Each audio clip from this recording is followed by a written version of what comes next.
Olá! Interessante, né? Se eu falar um olá assim bem forte, aí todo mundo fala olá!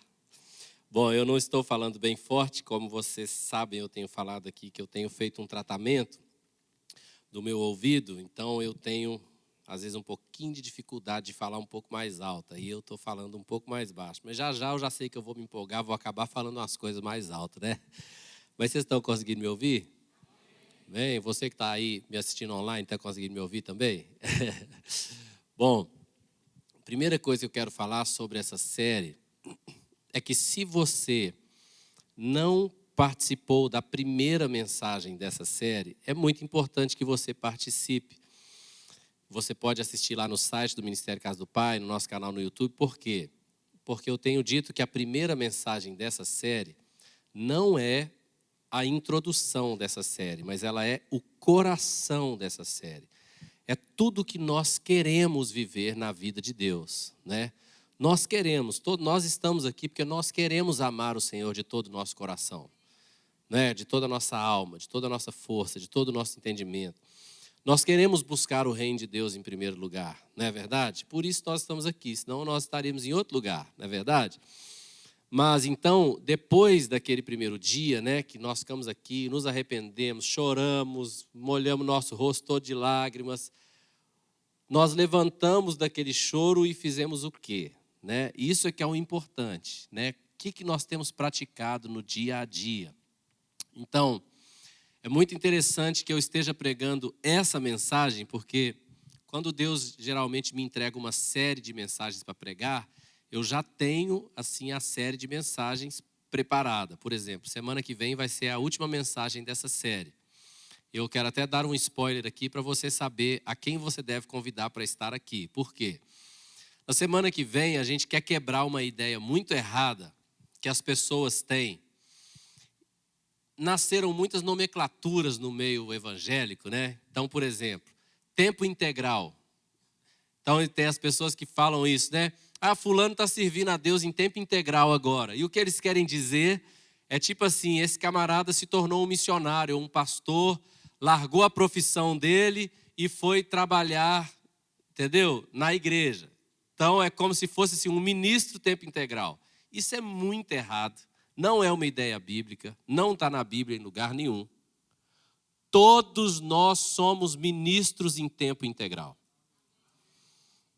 A diferença entre eu e você é que nós fomos posicionados em lugares estrategicamente diferentes. Você está onde eu não posso estar. Mas você não pode ser menos ungido do que eu. Você está entendendo? Não é porque alguém é um pastor, um missionário, que ele vai ser mais ungido do que alguém que está no mercado de trabalho. Não, você que está no mercado de trabalho, você tem até que ser mais ungido. Entendeu? Mas semana que vem, então, nós vamos falar disso aqui, né? Sobre sermos todos nós ministros em tempo integral, missionários enviados pelo rei com uma missão para cumprir nessa terra, né? Agora, voltando para hoje, é interessante que o Senhor já tinha me dado essa série e essa mensagem aqui estava programada para hoje. Mas especificamente hoje, na verdade, esses últimos 3 dias eu estou em dias péssimos, sabe? Péssimo, passando mal, sentindo mal. Eu estou aqui agora sentindo muito mal. Mas você vai ver que interessante que essa mensagem caiu para eu pregar hoje, porque vai fazer muito sentido.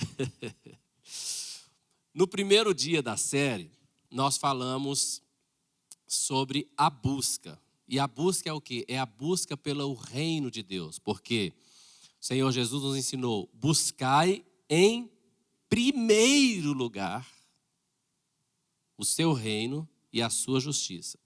Então essa deve ser a primeira busca da nossa vida. É primeiro lugar. Olha eu falando alto já. Em primeiro lugar, o reino de Deus. Essa deve ser a busca. Então, esse é o subtítulo de hoje. Fala, que venha o teu reino. Que venha o teu reino. O que é isso? Senhor, governe sobre mim. que venha o teu governo sobre a minha vida. Então, relembrando o texto, né, do primeiro dia, Mateus 6,33, Jesus disse: buscai, pois, em primeiro lugar, o seu reino e a sua justiça, e todas estas coisas, o que eram essas coisas? De novo? Muito bem. Comer, beber e vestir. Eram estas coisas que Jesus estava falando? Serão acrescentadas. Então, buscar em primeiro lugar o seu reino e a sua justiça. Então, nós vamos aprender juntos aqui um pouquinho sobre isso. Todo mundo conhece aquela oração que o Brasil popularmente intitulou a oração do Pai Nosso. Jesus não deu esse título para ela, mas ela ficou conhecida assim, né? Então, nós vamos estudar 2 versículos dessa oração. Veja bem, Mateus, esse mesmo capítulo de Mateus 6,33, pouco antes de falar isso, Jesus tinha ensinado a orar. E ele falou a partir do verso 9 assim, ó: portanto, vós orareis assim, como? Pai nosso que estás no céu, santificado seja o teu nome. Está vendo que a palavra santificado aí está grifado? Né? Está grifado em negrito aí? Porque nós vamos falar mais dela, tá? Santificado. Aí ele continua: venha o teu reino e seja feita a tua vontade, assim na terra como no céu. Deixa eu te fazer uma pergunta. Como é que você pinta de preto uma coisa que já é preta? Como é que você pinta de branco uma coisa que já é branco? Como é que você deixa transparente uma coisa que já é transparente? O que você está querendo dizer? Como é que você pode tornar santo um nome que já é santo, santo, santo? As pessoas cantam isso, as pessoas oram isso, santificado seja o teu nome, mas elas não param para pensar. Como assim santificado? Porque para alguma coisa ser santificada, ela deveria estar em um estado de não santificação. Você está comigo? Como que o nome do Senhor, que é santo, santo, santo, vai ser santificado? Como eu posso santificar o nome do Senhor? Estou te dando tempo para pensar. Como, pastor? Como é que o nome do Senhor pode ser santificado? Então, eu vou te explicar isso aqui. E para te explicar, eu vou te contar uma história de Moisés. Moisés foi o escolhido por Deus para tirar o povo da terra do Egito e levá-lo à terra prometida. Acontece que, resumindo muito a história, o povo reclamava demais. O povo reclamava de tudo. E Moisés, como era o líder, o povo reclamava de tudo com ele. E ele ficava estressado demais com aquilo. O povo já tinha visto cair maná do céu, né? O povo, uma primeira vez que o povo teve sede, o Senhor mandou Moisés bater na rocha. Ele bateu na rocha e a rocha saiu água para o povo. Mas o povo continuou reclamando, reclamando, nunca parou de reclamar. O que acontece? O povo nunca parou de reclamar. E Moisés então foi falar com Deus. Senhor, o povo está de novo pedindo água, esse povo não tem jeito, esse povo reclama demais, e o povo está de novo pedindo água. Olha o que Deus falou com Moisés. Moisés, vá lá e fale com a rocha, e a rocha dará água para o povo. É uma missão difícil falar com a rocha? Não é difícil, né? Todo mundo fala. A palavra no hebraico ali, falar, ela não é uma palavra que dá a entender que pode gritar, que pode falar alto ou com raiva. Não, é falar, calmamente. Fala com a rocha. Ao invés de Moisés obedecer o que Deus tinha falado, ele foi lá, aquela palavra rocha, querido, não é uma pedrinha não. Era um grande rochedo, provavelmente devia ser um paredão de rocha assim, né? Então Moisés reuniu o povo lá, e ao invés de falar com a rocha, sabe o que Moisés fez? Moisés deu um sermão no povo. Mas falou bravo demais. Vocês não param de reclamar, vocês não param de murmurar, povo de dura cerviz, vocês só ficam reclamando aí, pá. Deu um sermão no povo. Aí quando ele finaliza o sermão, ao invés de falar com a rocha, ele vai lá e pá!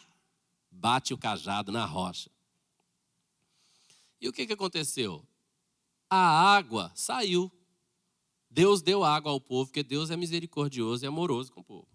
Porém, o tempo passou um pouquinho e Deus chamou Moisés para uma conversa. Falou: Moisés, vamos ali em cima do monte. Deus levou ele no alto de um monte. E lá do alto daquele monte, Deus mostrou para Moisés a terra prometida. Olha lá, Moisés, a terra. Linda, né? Moisés: é. Pois é, Moisés, você não vai entrar nessa terra. Por que, Senhor? Sabe qual foi a resposta do Senhor? Ele falou assim: porque você não me santificou diante do povo. Lá nas águas, quando Moisés deveria ter falado com a rocha. Agora, deixa eu te explicar o que aquilo representa. Moisés, ele era o representante de Deus diante do povo. Deus queria ser o Deus de todo o povo, mas o povo tinha medo do som de trombetas e trovões. E o povo elegeu e disse: fale Deus contigo e você fala com a gente. Então, Moisés representava Deus diante do povo. E em um momento onde Deus não estava bravo, Deus não estava irado, Deus estava cheio de misericórdia, querendo dar água para o povo, demonstrar amor e misericórdia. O representante de Deus demonstrou outra coisa. E o representante de Deus xingou, e bateu, e falou, e humilhou, e depois bateu na rocha. E Deus falou: você não me representou bem diante do povo. E a expressão que Deus usou foi: você não me santificou diante do povo. Então, aqui eu te faço, essa pergunta: como o nome do Senhor pode ser santificado? Como? Como esse nome que é santo, santo, santo pode ser santificado? Eu quero te explicar. Nós sabemos que o nome do Senhor é santo, santo, santo. Mas as pessoas que trabalham com você, que estudam com você, que não conhecem o Senhor, quando elas veem a sua representação de Deus, elas veem um Deus santo, santo, santo. Elas veem amor e misericórdia. Deixa eu te explicar isso de uma maneira mais clara. Romanos capítulo 2, versículo 24, diz assim: pois como está escrito, o nome de Deus é blasfemado entre os gentios por vossa causa. O que Deus estava falando aqui com o povo de Israel é: vocês falam que não pode roubar e rouba. Vocês falam que não pode matar e matam. Vocês estão entendendo? Vocês estão falando uma coisa e vivendo outra, e aí o nome de Deus é blasfemado. No meio dos gentios, que representavam o quê? Aqueles que não conheciam a Deus, por vossa causa. Então, quando nós oramos, santificado seja o teu nome, deixa eu te explicar. O que isso realmente, nós temos que entender o que isso realmente representa, é que hoje, o representante de Deus não é mais Moisés. Aquele que Deus escolheu para representá-lo, não é mais o povo de Israel. Quem é? Quem? A igreja. Nós tivemos o privilégio de termos sido escolhidos por Deus para representá-lo, mas a pergunta é: nós estamos fazendo isso bem? Nós estamos santificando o seu nome diante das pessoas? Então, quando as pessoas olham para nós, elas podem ver em nós a honestidade do nosso Deus, porque nós não somos ávidos por lucro, porque para nós as pessoas importam mais do que as coisas. Quando as pessoas olham para nós, elas podem ver a misericórdia e a compaixão no nosso ambiente de trabalho, porque aqui dentro nós não precisamos representar Deus para ninguém. lá fora. Então, pensa no seu ambiente de trabalho. E aí pensa nessa oração feita nesse contexto: santificado seja o teu nome. Onde você trabalha? Onde você estuda? Como que você representa o nome do Senhor naquele lugar? Você está entendendo? Isso é um convite para a morte. Morte de quê? Morte do nosso eu, morte da nossa vontade, morte dos nossos direitos. Você está entendendo o que eu estou falando? Morte das nossas opiniões e desejos. Paulo fala de uma maneira muito linda, eu gosto demais, 2 Coríntios 4,12, Paulo fala assim, ó, de modo que em nós opera a morte, para que em vós opere a vida. Em nós a morte, mas em vós a vida. O que ele está falando? Eu morro para que vocês tenham vida. Você está entendendo? Essa deve ser a nossa postura no nosso ambiente de trabalho, na nossa vizinhança, aonde nós vivemos. Essa deve ser a nossa postura. Em mim opera a morte. Essa pessoa está aqui, ela está me maltratando, ela está me humilhando, mas eu estou aqui, eu vou ficar quieto, eu vou ficar morrendo, para que ela veja Cristo em mim. Quando Jesus estava para subir ao Pai, ele começou a conversar com os discípulos em João 14. E ele fala assim, ó, para onde eu vou, vocês não podem ir agora. Os discípulos não estavam entendendo nada. Eu estou indo, para onde eu vou, vocês não podem ir. Aí eles falaram, Senhor, nos mostra o caminho. Aí Jesus fala, eu sou o caminho. Eles estavam entendendo nada. Mas Filipe fez uma colocação para Jesus, ele falou assim, Senhor, mostra-nos o Pai. E isso nos basta. E Jesus dá essa resposta. Todo o tempo eu estou com vocês? E você me pede, mostra-nos o Pai? Quem vê a mim, vê ao Pai. O mundo hoje não pode ver nem a Jesus, nem ao Pai. Quem o mundo pode ver? A quem o mundo pode ver? O mundo pode ver você. No seu ambiente de trabalho é só você. Aonde você estuda é só você.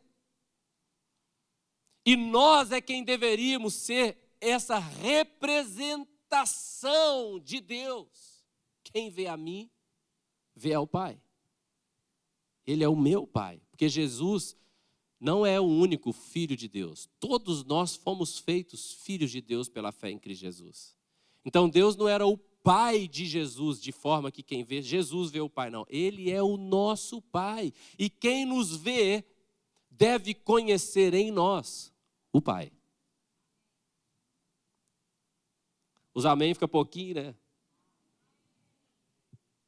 Então repita comigo, por favor. Pai nosso, que estás no céu, santificado seja o teu nome. Ampliou o seu entendimento de santificado seja o teu nome? Bem representado seja o teu nome. Respeitado entre as nações seja o teu nome. Respeitado no meu ambiente de trabalho, temido onde eu trabalho, reverenciado por onde eu andar, seja o teu nome.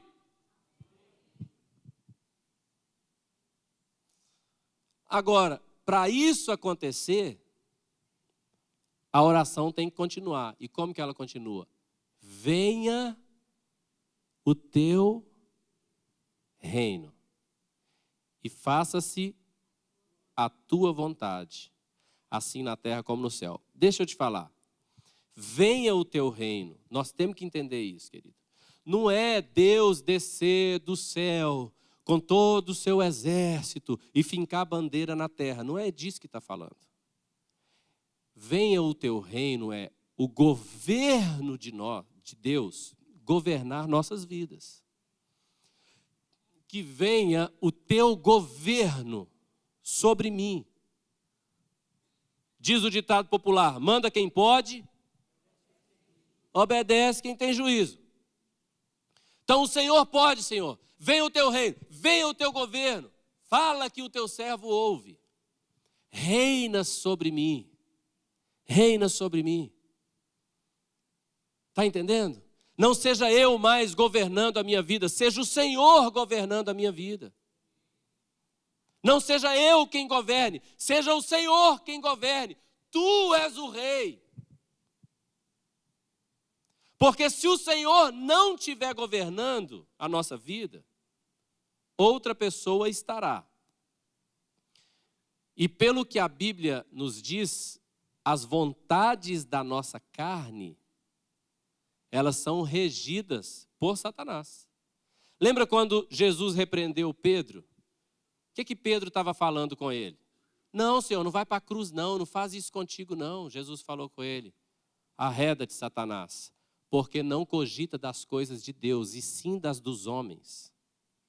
Satanás é que quer fortalecer nossa carne, nossa carnalidade, nosso orgulho, nossa soberba. É isso que alimenta as trevas na vida do homem. Então a maneira de nós santificarmos o nome do Senhor é renunciarmos nossa vontade, é nos humilhar. Sim, mas para isso é o Senhor governando. Que venha o teu governo, tu reinas, Senhor. É o teu reino, é a tua vontade. Agora, é interessante. Olha bem, faça-se a tua vontade, assim na terra, como ela é feita no céu. Como que a vontade de Deus é feita no céu? Como que ela é feita no céu? Como você acha que é? Pela metade?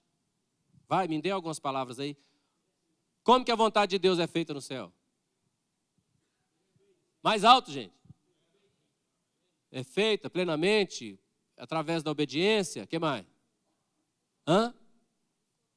Totalmente. Alegremente.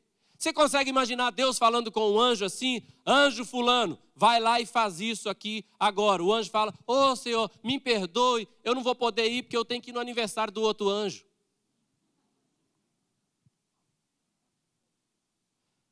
Não existe. Lá é bem claro, manda quem pode e obedece quem tem juízo. Mas quando nós não nos submetemos ao governo de Deus, nós falamos isso. O Senhor fala conosco, vai fazer isso. Ô Senhor, mas é porque é aniversário do fulano. Ô Senhor, porque eu tenho que fazer não sei o quê. Sim ou não? Mas Jesus está nos ensinando a orar. Faça-se a tua vontade. Aqui na terra. Através de quem, gente? Através de nós. É obedecendo à vontade do Senhor 100%.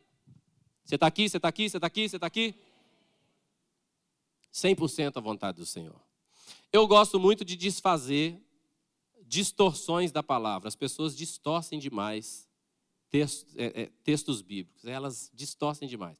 Esse que eu já falei, Mateus 6,33, é um texto muito distorcido, né? Porque as pessoas falam, buscai, pois, em primeiro lugar o reino de Deus, a sua justiça, e todas as demais coisas vos serão acrescentadas. Não está na Bíblia. Não está na Bíblia. Não existe todas as demais coisas. Não está na Bíblia. Então esse é o número 1 que eu gosto de desfazer. Porque está escrito todas estas coisas, e estas dizia respeito no texto de comer, beber e vestir. Mas um outro texto que eu gosto demais de desfazer as mentiras que eles contam dele, é Filipenses 4,13. Porque Filipenses 4,13 é um texto muito mal usado. Por quê? Porque o texto diz, posso todas as coisas naquele que me fortalece. Só que esse texto é usado assim, você está aqui comigo, filho? Esse texto é usado assim, ó, você pode todas as coisas naquele que te fortalece. Você tem 9 jatinhos, mas nenhum é azul com dourado. Compra o 10º, porque você pode. Você pode todas as coisas. Você já tem uma Ferrari amarela e uma vermelha, mas você não tem uma branca. Compre a branca pela fé, porque você pode todas as coisas daquele que te fortalece. Você está entendendo? É uma distorção do texto. Não é isso que o texto está falando. E as pessoas ficam aplicando isso na sua vida, né? Hoje não se usa cheque mais, mas antigamente a gente falava que o povo usava cheque fé datado. Porque pode todas as coisas naquele que te fortalece. Nós vamos destruir essa mentira, vamos voltar à verdade do texto e vamos entender o que isso significa. Nem precisa ler o contexto todo. Vamos começar só um versículo antes. Vamos começar do 12. Então, Filipenses 4:12 diz assim: vamos ler em voz alta? Tanto sei estar humilhado, como também ser honrado. De tudo, em todas as circunstâncias, já tenho experiência, tanto de fartura como de fome, assim de abundância como de escassez, tudo posso naquele que me fortalece. Tudo posso o quê? Posso ter abundância ou posso ter escassez. Posso estar honrado como posso estar humilhado. Você está entendendo? Posso ter muito ou posso ter pouco. Tudo posso. A palavra posso aqui tem o sentido de demonstrar a força de suportar. Eu suporto esse peso naquele que me fortalece. Eu consigo passar por isso. A honra não me derruba, porque o Senhor me fortalece. A humilhação não me derruba, porque o Senhor me fortalece. A abundância não me derruba, porque o Senhor me fortalece. A escassez não me derruba, porque o Senhor me fortalece. Ter fartura não me derruba, porque o Senhor me fortalece. Passar fome não me derruba, porque o Senhor me fortalece. Tudo eu posso naquele que me fortalece.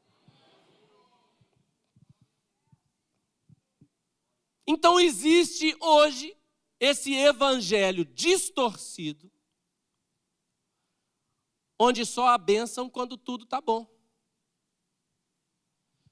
Tudo está bom, eu não tenho doença nenhuma, eu não tenho enfermidade nenhuma, né? Minha mulher não brigou comigo, meu marido não brigou comigo, meus filhos estão bem, eu tenho dinheiro na conta, então eu estou em Cristo.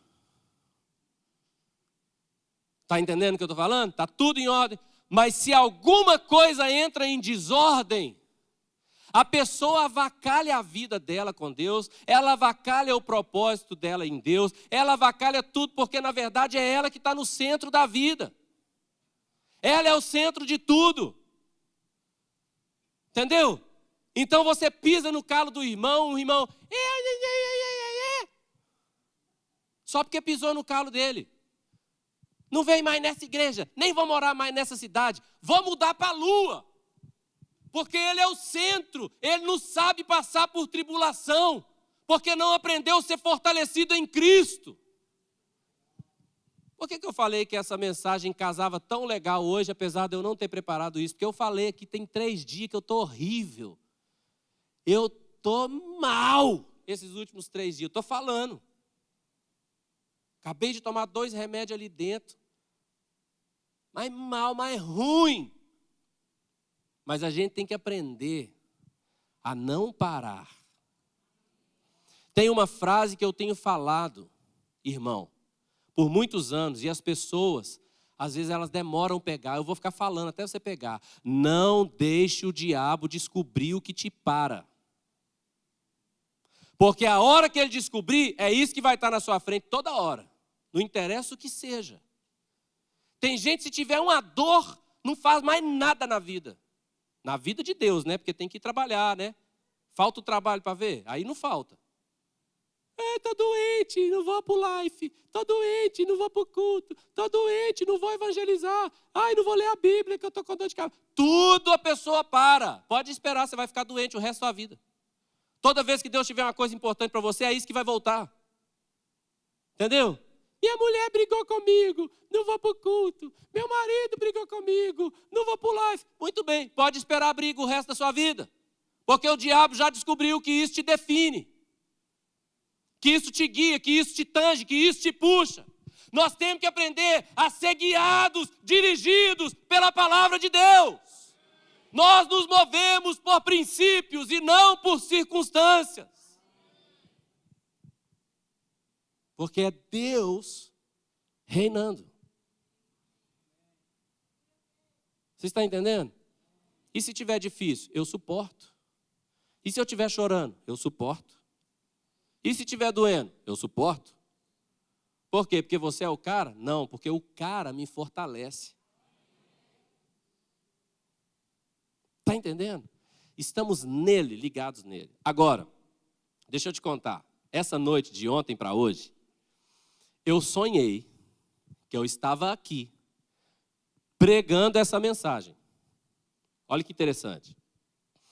Mas eu estava tentando ler um texto da Bíblia e as letras ficavam embaralhando. Eu não conseguia ler. Eu fazia, gente, eu tenho uma visão tão boa, por que eu não estou conseguindo ler? E a letra embaralhava. E eu tentava ler, não conseguia. Aí eu ouvia uma voz de Deus falando assim, ó, Deuteronômio 6, de 3 a 9. Deuteronômio 6, de 3 a 9.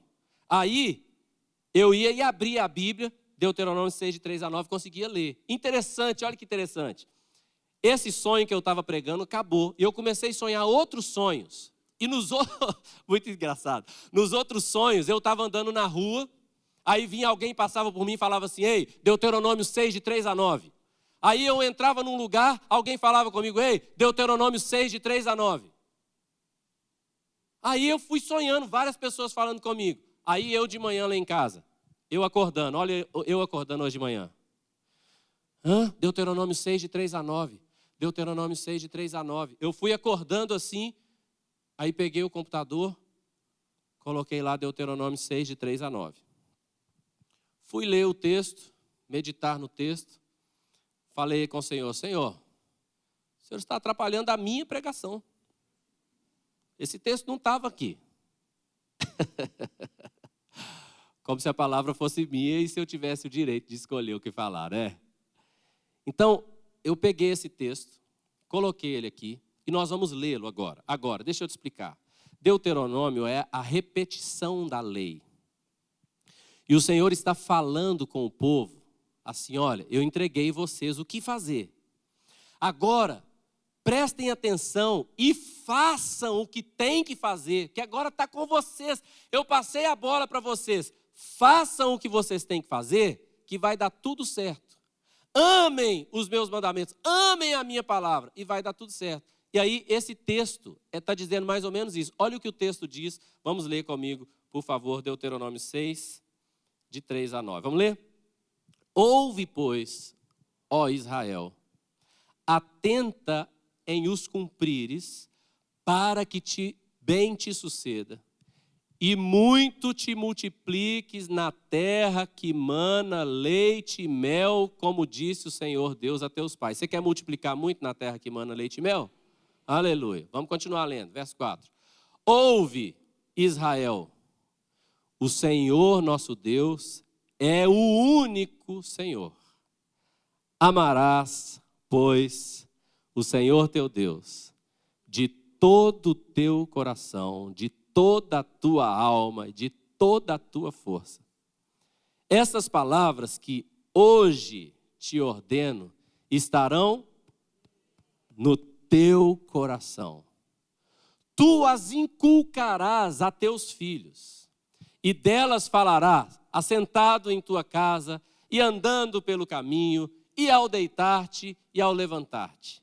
Também as atarás nos umbrais da tua casa e nas tuas portas. Também as atarás como sinal na tua mão e te serão por frontal entre os olhos. E as escreverás nos umbrais da tua casa e nas tuas portas. O que o Senhor está falando com o povo aqui é assim. Ame a minha palavra, os meus mandamentos, de tal forma, para os cumprires, que você vai falar dele sentado, você vai falar dele andando no caminho, aí você vai falar dele deitado, ao se deitar, ao se levantar, a sua boca vai falar da minha palavra. Os judeus, na roupa deles, eles tinham vários símbolos que representavam a lei de Deus, os mandamentos de Deus. Então, por exemplo, eles tinham uma cordinha aqui, que eles pegavam, enquanto eles estavam andando ou parados, eles ficavam passando aquelas cordinhas e lembrando dos mandamentos. Não terás outros deuses diante de mim. Aí o segundo mandamento, não farás para ti imagem de esculturas. Está entendendo? Lembrando dos mandamentos e vivendo os mandamentos. Fala comigo, falando da palavra. Fala de novo, falando da palavra. Um parêntese aqui para os pais. Pais, sua função não é criar os filhos. Criar é um negócio que a gente faz com galinha, com pato, né? A gente cria galinha, cria pato, cria vaca, não é assim? Tá bom, pastor, então eu tenho que educar os filhos, né? Não, educar faz parte do processo. Mas você tem que discipular seus filhos. Discipular seus filhos. Meus filhos são meus discípulos, número 1. Entendeu? Eu estou investindo em todo mundo que eu posso, mas não tem ninguém em quem eu vá investir mais na minha vida do que nos meus filhos e na minha esposa. Discipulando, discipulando, discipulando, ensinando. Fechei o parênteses dos pais. Discipulem seus filhos. Mas a palavra tem que estar no nosso coração. E nós temos que aprender a deixar Deus reinar. A gente tem que aprender no nosso ambiente de trabalho a repetir como Paulo falou, de forma que em nós opera a morte, mas em vós a vida.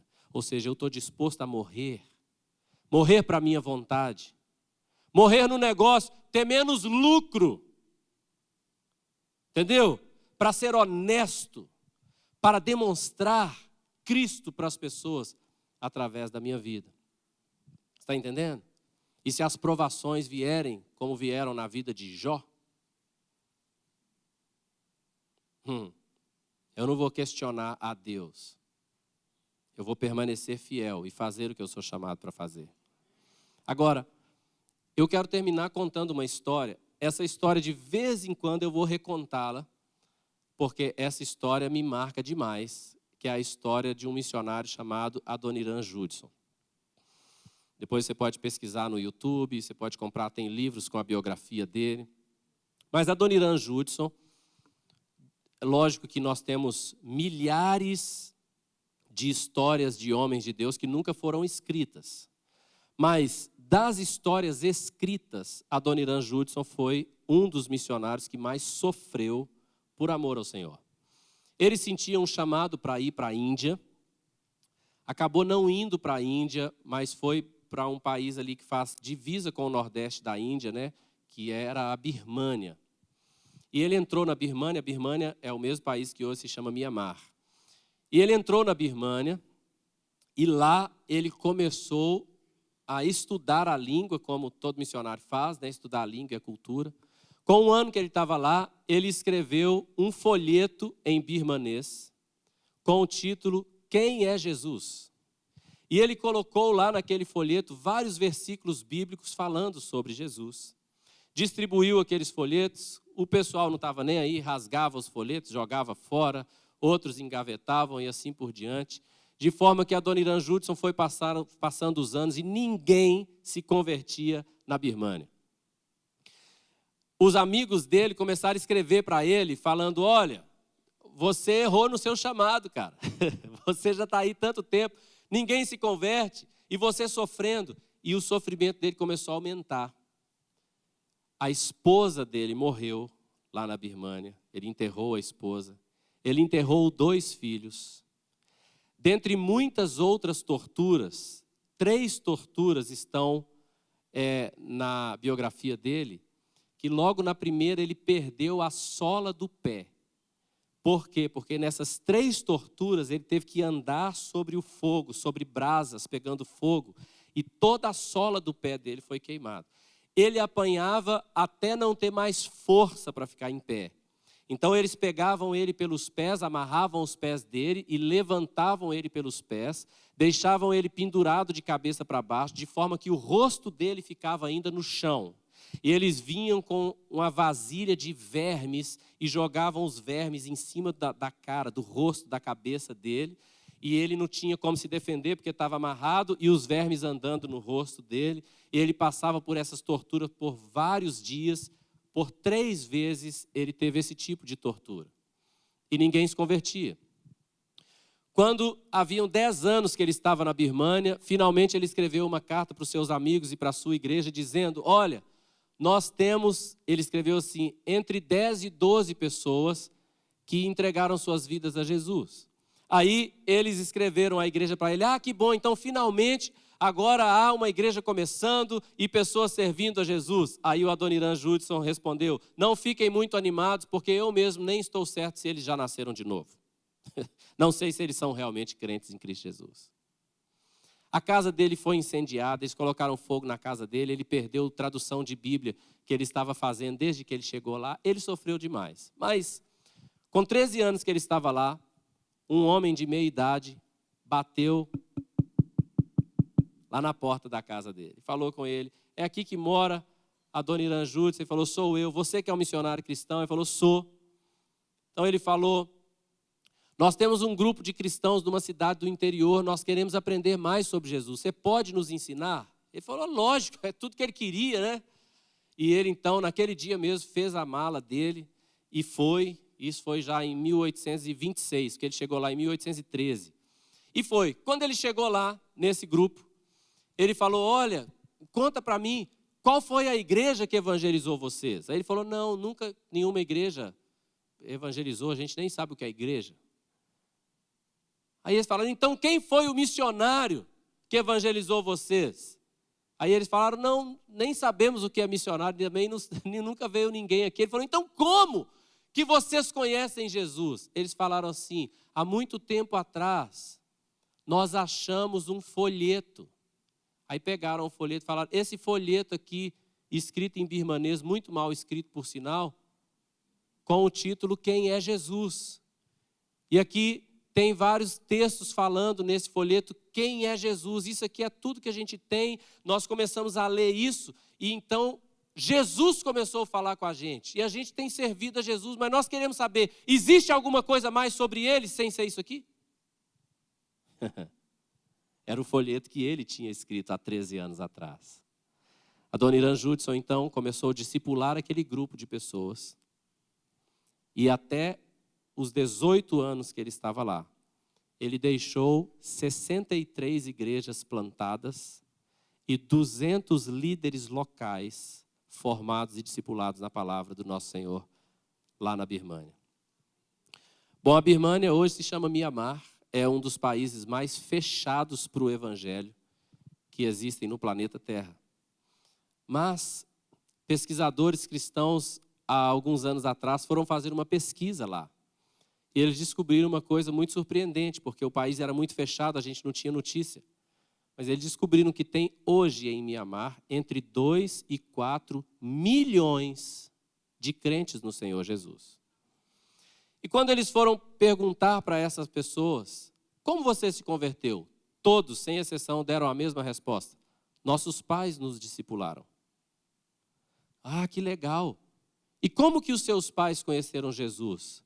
Nossos avós discipularam nossos pais. Uau, que legal! E como que os seus avós conheceram Jesus? Nossos bisavós discipularam nossos avós. E eles remontaram isso até chegar em Adoniran Judson. Todos aqueles entrevistados eram frutos do trabalho de Adoniran Judson. Hoje, entre 2 e 4 milhões de crentes salvos no Senhor Jesus. Sabe por que que isso aconteceu? Porque ele pôde viver na prática: tudo posso naquele que me fortalece. Posso enterrar minha esposa, posso enterrar os meus filhos, posso ser torturado, posso perder a sola dos meus pés, posso ficar pendurado de cabeça para baixo, com vermes andando no meu rosto. Eu posso tudo, porque eu tenho aquele que me fortalece. Talvez você fale: pastor, é porque ele era um missionário. Deixa eu te falar uma coisa, nem é um termo bíblico. Mas eu quero definir para você, ou redefinir esse termo na sua mente. Então guarde isso. Missionário é aquele que recebeu uma missão. Você recebeu uma missão? Sua missão está escrita. Jesus ordenou, Mateus registrou, Marcos registrou, João registrou. A sua missão está escrita. Você, como um bom soldado, deveria falar missão dada, missão cumprida. Mas a maneira de cumprir a sua missão não é outra. É buscar Deus governando sobre você em primeiro lugar. Não importa a sua satisfação pessoal. Alguém deve estar pensando, pastor, se eu ficar pregando essas mensagens, a igreja vai crescer. Não. O evangelho é vivo. O povo está cansado de balela. O evangelho é vivo. Deus nos chama a uma vida de renunciar o eu para que Cristo viva em nós.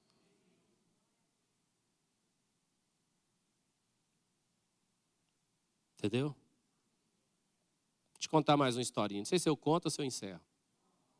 Essa historinha é bem simples, eu já contei ela aqui, mas eu vou contar de novo. Diz que um cara mudou para a nova vizinhança e ele começou a evangelizar todo mundo, chamar todo mundo para ir para a igreja. Aí o vizinho dele, de muro com muro, falou com ele assim, rapaz, eu não vou agora não, porque eu estou lendo um livro. Na hora que eu acabar de ler esse livro, eu te falo se eu vou, se eu não vou. O cara achou meio estranho. De vez em quando ele ficava chamando o vizinho. E o vizinho falava, não, rapaz, eu ainda estou lendo aquele livro, estou estudando bem aquele livro lá que eu te falei. Quando eu terminar de ler, eu te falo. Aí ele foi chamando, ele achou que o vizinho estava dando desculpa e tudo. E até parou de chamar o vizinho, que é um erro que a gente comete muitas vezes. Mas um dia, esse vizinho lá do cristão falou com ele assim, olha, hoje é domingo, vai ter aquele culto na sua igreja? Aí ele falou, vai. Ele falou, eu posso ir com você? Aí o cristão falou, claro, você pode ir. Ele falou assim, não, porque eu acabei de ler o livro. E o livro falou que eu tenho que ir com você. Rapaz, o cristão ficou curioso com aquele negócio, mas bora lá, foram para o culto, chegou lá, ele participou do culto, o pastor pregou, depois ele falou que queria entregar a vida a Jesus, ele entregou a vida a Jesus, o vizinho ficou espantado. Os dois estão voltando para casa e o vizinho cristão não aguentou, ele falou, rapaz, eu queria muito saber que livro é esse que você está lendo, que o livro mandou você ir para a igreja comigo. Ele falou, o livro da sua vida. Eu estava observando você. Você me falava de um Deus que mudava a vida, eu queria ver se a sua vida era mesmo diferente. E eu fui te lendo. Eu fui te lendo. Lendo a maneira que você tratava seus filhos, a maneira que você trata sua esposa.